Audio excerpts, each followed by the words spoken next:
ہم دو بہنیں تھیں جب میں 8 سال کی تھی اور میری بہن 10 سال کی تھی۔ اس وقت ہم اپنے اماں ابا کے ساتھ گھومنے پھرنے شمالی علاقہ جات میں گئے تھے۔ وہاں سے واپسی پر ایک کار حادثے میں ہمارے اماں اور ابا کا انتقال ہو گیا۔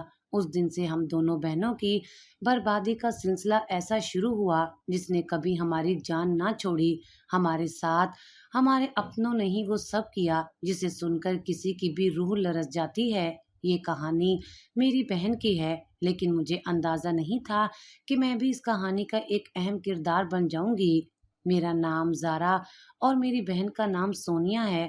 ہم دونوں اپنے اماں ابا کے ساتھ ایک خوشحال زندگی گزار رہے تھے۔ میرے ابا کا اپنا میڈیکل سٹور تھا جہاں پر چچا بھی کام کرتے تھے، اور گھر میں اماں ابا اور ہم دونوں کے علاوہ چچا اور چچی اور ان کی ایک بیٹی بھی ہمارے ساتھ ہی رہتے تھے۔ میری اماں جتنی سیدھی سادی تھیں، چچی اتنی ہی تیز اور چالاک عورت تھیں۔ وہ ہمیشہ اماں کو کسی نہ کسی کے خلاف بھڑکاتی رہتی تھیں، یہاں تک کہ ایک مرتبہ چچی نے میری اماں کو میرے ابا کے خلاف بھڑکانے کی بھی کوشش کی، لیکن اماں نے ان کو سختی سے منع کر دیا کہ آئندہ میرے ساتھ ایسی بات نہ کرنا۔ اس دن کے بعد سے چچی خود اماں کے خلاف ہو گئیں اور میٹھی چھری بن کر اندر ہی اندر اماں کی جڑیں کاٹنے لگ گئی تھیں، یہاں تک کہ چچی نے اماں کے بارے میں خاندان بھر میں ایسی ایسی باتیں کرنا شروع کر دیں کہ سب اماں سے بدظن ہونا شروع ہو گئے۔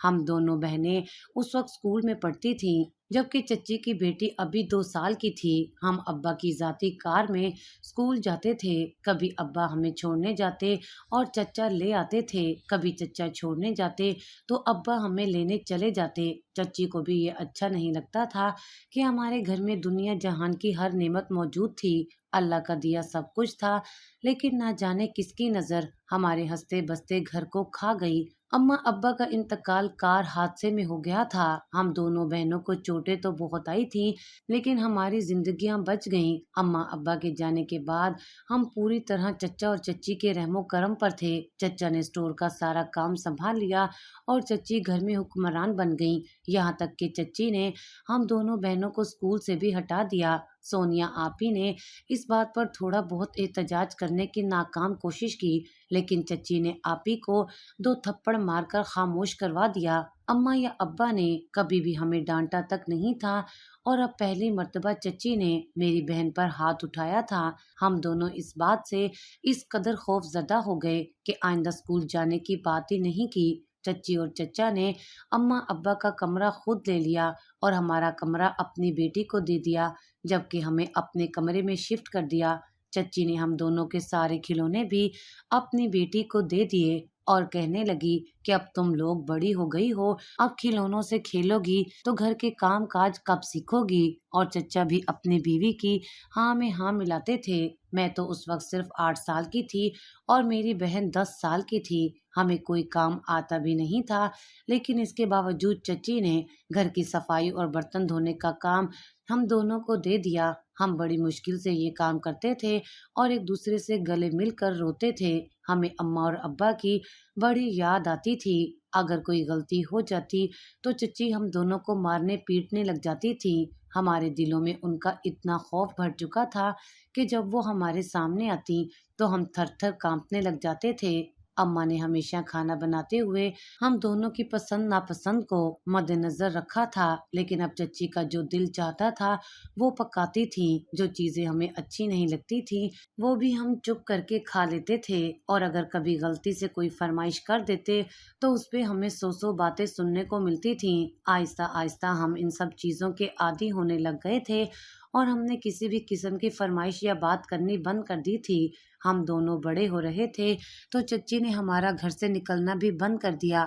وہ کہتی تھیں کہ جب لڑکیاں جوان ہوتی ہیں تو گھر میں ہی رہتی ہیں، کیونکہ زمانہ بہت خراب ہے۔ ہمیں گھر سے نکلے کئی کئی دن گزر جاتے تھے۔ اگر خاندان میں کوئی شادی ہوتی تو چچی وہاں بھی ہمیں نہیں لے کر جاتی تھی۔ اگر کوئی پوچھتا تو ان سے جھوٹ بول دیتی کہ زارا اور سونیا اپنی مرضی سے گھر میں رہتی ہیں، ان کو کسی سے ملنا اچھا نہیں لگتا۔ چچی کی ان باتوں کی وجہ سے خاندان کے سب لوگ ہم دونوں کو اچھا نہیں سمجھتے تھے۔ ان کو لگتا تھا کہ ہم ان سے ملنا نہیں چاہتی،